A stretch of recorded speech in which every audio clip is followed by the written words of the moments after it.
আসসালামু আলাইকুম বন্ধুরা, আশা করি সবাই সুস্থ আছেন। বন্ধুরা, স্ক্রিনে বর্তমানে আপনারা যে দৃশ্যটি দেখছেন, প্রথমে এই দৃশ্যটি দেখে ইরান এবং ইসরায়েলের যুদ্ধের দৃশ্য আপনারা মনে করতে পারেন। তবে বাস্তবতা হলো রাশিয়া নতুন করে ইউক্রেনের ভেতর যে হামলা করেছে, সেই হামলায় যে ক্ষয়ক্ষতি হয়েছে তার দৃশ্য হলো এগুলো। আন্তর্জাতিক রিপোর্ট এবং রাশিয়ার পক্ষ থেকে দাবি করা হচ্ছে এটি ছিল তাদের অধিকৃত পূর্ব ইউক্রেনের যে লুনহাস্ক অঞ্চল রয়েছে, ইউক্রেনের সাম্প্রতিক ড্রোন হামলার একটি প্রতিশোধমূলক পদক্ষেপ। হামলায় অত্যন্ত শক্তিশালী ও আধুনিক সব অস্ত্র ব্যবহার করেছে রাশিয়া। রাশিয়ার প্রতিরক্ষা মন্ত্রণালয় নিশ্চিত করেছে তারা ওরেশনিক নামক পারমাণবিক অস্ত্র বহনে সক্ষম হাইপারসনিক ব্যালিস্টিক ক্ষেপণাস্ত্র ব্যবহার করেছে। এছাড়াও তারা ইস্কান্দার ব্যালিস্টিক ক্ষেপণাস্ত্র, কিনজাল হাইপারসনিক ক্ষেপণাস্ত্র এবং জিরকন ক্রুজ ক্ষেপণাস্ত্রের পাশাপাশি প্রচুর সংখ্যক ড্রোন এবং অন্যান্য বিমান থেকে নিক্ষেপযোগ্য যে ক্ষেপণাস্ত্র রয়েছে তা ব্যবহার করেছে। ইউক্রেনের বিমান বাহিনীর দেওয়া তথ্য অনুযায়ী রাশিয়া প্রায় 90টি ক্ষেপণাস্ত্র এবং প্রায় 600টির বেশি ড্রোন নিক্ষেপ করেছে। রাত 1টা থেকে শুরু করে ভোর 5টা পর্যন্ত দফায় দফায় এই হামলা চলে। ইউক্রেনের প্রেসিডেন্ট জেলেনস্কির দেওয়া তথ্য মতে এই হামলায় সারা দেশে অন্তত 4 জন নিহত হয়েছেন এবং আহত প্রায় 100 জনের মতো হয়েছেন। শুধু কিয়েভেই 80 জনের বেশি আহত হয়েছেন, যাদের মধ্যে অনেকেই বেসামরিক নাগরিক রয়েছেন এমনটা দাবি করা হচ্ছে। কিয়েভের যিনি মেয়র রয়েছেন জনাব ভিতালি, তিনি তার বক্তব্যে জানিয়েছেন শহরের প্রায় প্রতিটি জেলাতেই কোনো না কোনো ধরনের ক্ষয়ক্ষতি হয়েছে। আবাসিক ভবন, স্কুল, ব্যবসা কেন্দ্র আক্রান্ত হয়েছে। বাসিন্দারা অনেকটাই বলতে পারেন নিজেকে সেভ করার জন্য মেট্রো স্টেশনের ভেতরে গিয়ে আশ্রয় নিতে বাধ্য হয়েছেন।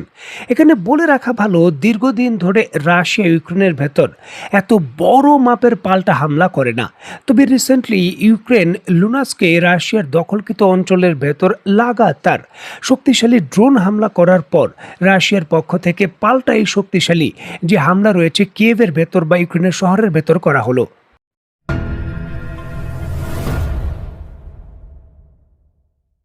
ইউক্রেনে বর্তমানে আকাশে চেইন বুলেটের মতো একের পর এক যে মিসাইলগুলো আসতে দেখছেন, এগুলো মূলত মিসাইল নয়, মিসাইলের ওয়ারহেড। রাশিয়ার যে পারমাণবিক অস্ত্রবাহী ওরেসনিক মিসাইল রয়েছে, তার যে গ্লাইড ভেহিকেল থেকে যে মিসাইলের ওয়ারহেডগুলো নিক্ষেপ করা হয়, সেই নিক্ষেপকৃত ওয়ারহেডগুলোই একে একে নিচের দিকে আসছে। দেখুন, ওরেসনিক ক্ষেপণাস্ত্র ব্যবস্থা বর্তমান বিশ্বের সামরিক মহড়ে আলোচনার কেন্দ্রবিন্দুতে রয়েছে। এটি মূলত একটি ইন্টারমিডিয়েট রেঞ্জ ব্যালিস্টিক মিসাইল বা IRBM, যা রাশিয়া ইউক্রেনের বিরুদ্ধে ব্যবহার করছে। দেখুন, এটি কোনো সাধারণ মিসাইল নয়, এটিকে ডিজাইন এবং তৈরি করা হয়েছে মূলত পরমাণু অস্ত্র বহন করার জন্য। সামরিক বিশেষজ্ঞরা বলছেন এই ক্ষেপণাস্ত্রটি নতুন কোনো আবিষ্কার নয়, বরং বিদ্যমান যে পুরনো প্রযুক্তি রয়েছে এর একটি অন্যান্য সমন্বয়। ক্ষেপণাস্ত্রটি যখন মহাকাশে পৌঁছায় তখন বিভিন্ন অংশ আলাদা হয়ে যায়, বাকি অংশ বাস বা মহাকাশে ভেসে থাকে। এই অংশটি ওয়ারহেড বহন করে।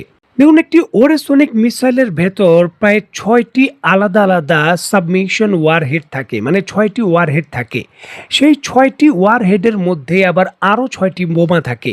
সেই হিসাবে একটি মিসাইল দিয়ে 36টি ক্ষেপণাস্ত্র আঘাত করা যায়, মানে 36টি স্থানে আলাদা আলাদাভাবে নয়তো একত্রে আক্রমণ করা যায়, যেটি বিস্তীর্ণ এলাকা জুড়ে তার টার্গেটকে পুরোপুরিভাবে ধ্বংস করে দিতে সক্ষম। একটি ক্ষেপণাস্ত্র ওরেসনিক, যার গতি শব্দের থেকেও 10 গুণ বেশি বা মাক 10-এর বেশি ঘন্টায়, যেটা প্রায় 12,300 কিলোমিটারের উপরে। এই উচ্চ গতির কারণে একে রাডারে শনাক্ত করা বা নিখুঁতভাবে ধ্বংস করা প্রায় অসম্ভব। এখন 36টি ওয়ারহেড একটি নির্দিষ্ট এলাকায় যদি এই গতিতে গিয়ে হিট করে, সেই টার্গেটের কি অবস্থা হবে সেটা অনুমান করা যায়। এখন চিন্তা করুন, যদি 36টি সাধারণ ওয়ারহেডের পরিবর্তে 36টি পরমাণু বোমা থাকে, তাহলে পরিস্থিতি কি হতে পারে। দেখুন, এটিই কিন্তু রাশিয়া পরিষ্কারভাবে ইউরোপকে বার্তা দিতে চাচ্ছে। ইউক্রেনের ভেতর নতুন হামলায় তারা তাদের যে ওরেসনিক ক্ষেপণাস্ত্র ব্যবহার করেছে, এটি সাধারণ কোনো টার্গেট ধ্বংস করার জন্য নয়, বরঞ্চ তারা ইউরোপ ইউরোপ এবং যুক্তরাষ্ট্রকে পরিষ্কারভাবেই এই শক্তিশালী মিসাইল ব্যবহার করে বার্তা দিতে যাচ্ছে রাশিয়া সর্বোচ্চ স্তরে যে কোনো ধরনের সামরিক পদক্ষেপ নিতে প্রস্তুত। যদি রাশিয়ার সার্বভৌমত্ব এবং রাশিয়ার স্ট্র্যাটেজিকে কেন্দ্র করে ন্যাটো কোনো বড় পদক্ষেপ নেয়, তাহলে তার বিরুদ্ধে পাল্টা জবাব দেওয়ার জন্য যে অস্ত্র রয়েছে ওরেসনিক, সেটা প্রস্তুত রয়েছে এবং সেটি কোনোভাবেই তাদের আকাশ প্রতিরক্ষা ব্যবস্থা দিয়ে প্রতিহত করা সম্ভব নয়। তা প্রমাণ করার জন্যই কিন্তু রাশিয়া যেন ইউক্রেনের ভেতর এই অত্যন্ত শক্তিশালী যে পারমাণবিক অস্ত্রবাহী মিসাইল রয়েছে সেটা ব্যবহার করেছে। এটি সাধারণ কোনো হামলা হিসেবে কিন্তু সামরিক বিশেষজ্ঞরা বিবেচনা করছেন না, বিবেচনা করছেন যে রাশিয়া তার চূড়ান্ত পদক্ষেপ নেওয়ার জন্য যে বার্তা রয়েছে সেটা ইউরোপকে দেওয়ার জন্য এটি করেছে। এখন এই বিষয়কে কেন্দ্র করে ইউক্রেনের প্রেসিডেন্ট জেলেনস্কিও মন্তব্য করেছেন যে রাশিয়া একেবারে শেষ স্তরের যুদ্ধের যে অস্ত্র রয়েছে সেটি ব্যবহার শুরু করেছে, তার ইঙ্গিত অনুসারে যে পরমাণু মিসাইলই ব্যবহার শুরু করে দিয়েছে। এর জন্য বিশ্ববাসীর বা ইউরোপের প্রতিক্রিয়া দেখানো উচিত। এখন যখন এই ধরনের শক্তিশালী মিসাইল কেউ ব্যবহার করে, যেখানে 36টি ওয়ার হেড একেবারে MRIV প্রযুক্তিতে শব্দের থেকেও 10 গুণ দ্রুতগতিতে নিচের দিকে আসে, তখন এর জবাব যখন হাতে না থাকে বা পাল্টা মিসাইল যখন এর হাতে না থাকে, তখন এর বিরুদ্ধে মন্তব্য করা বা সামরিক পদক্ষেপ নেওয়া অত্যন্ত ঝুঁকিপূর্ণ, বিশেষ করে যখন এটিকে থামানো প্রায় অসম্ভব।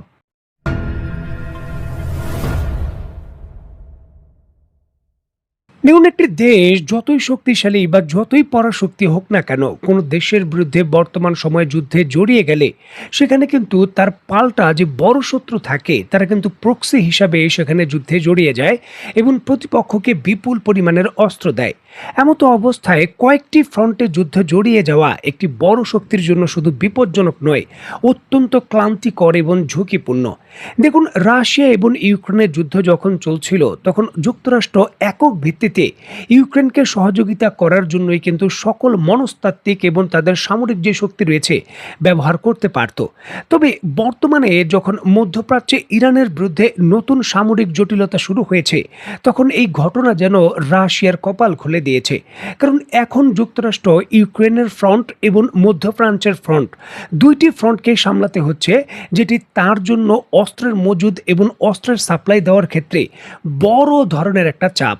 ইউক্রেন যুদ্ধের নিষেধাজ্ঞার কারণে যেই রাশিয়া জ্বালানি তেল রপ্তানি করতে পারত না বা রপ্তানি করলেও সেগুলো কয়েকটি দেশের মধ্যেই সীমাবদ্ধ ছিল, হরমুজ প্রণালী বন্ধ হয়ে যাওয়া এবং উপসাগরীয় দেশগুলোর সঙ্গে যুদ্ধ শুরু হওয়ার কারণে সেই রাশিয়া এখন তার পূর্বের যেই স্বল্প মূল্যে বিক্রিকৃত জ্বালানি তেল রয়েছে তা উচ্চ মূল্যের নিষেধাজ্ঞার বাইরে থেকে সরাসরি উন্মুক্তভাবে বড় ভিত্তিতে বিক্রি করতে পারছে।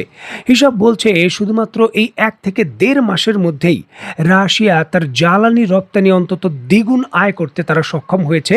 এবং যে কোনো যুদ্ধই ব্যয়বহুল এবং অর্থনীতির জন্য মারাত্মক ঝুঁকি তৈরি করে। ঠিক এমতো অবস্থায় ইরানের যুদ্ধ রাশিয়ার অর্থনীতি এবং তাদের স্ট্র্যাটেজির জন্য বড় স্বস্তি দিয়েছে। কারণ এই যুদ্ধ বা এই সংকট এবং হরমুজ প্রণালী যদি বন্ধ থাকে, রাশিয়া আগামী 5 থেকে 6 মাসের মধ্যেই এত দিন ধরে তাদের জ্বালানি রপ্তানি না করতে পারায় যে অর্থনৈতিক সংকটের মুখে তারা পড়েছিল তা অনেকটাই কাভার করে ফেলবে। সুতরাং এটি তাদের স্ট্র্যাটেজিক শক্তি হচ্ছে এবং হামলার মাধ্যমে হামলা বৃদ্ধি করে তারা তার বার্তাও দিচ্ছে। দেখার বিষয়ে যুক্তরাষ্ট্র, ন্যাটো এই ইস্যুটিকে কেন্দ্র করে কি পদক্ষেপ নেয়। তো বন্ধুরা, আজকের মতো বিদায়, নতুন কোনো ভিডিও নিয়ে আবার দেখা হবে। সেই পর্যন্ত সবাই ভালো থাকবেন, সুস্থ থাকবেন এবং বাংলাদেশকে ভালোবাসবেন। আল্লাহ হাফেজ।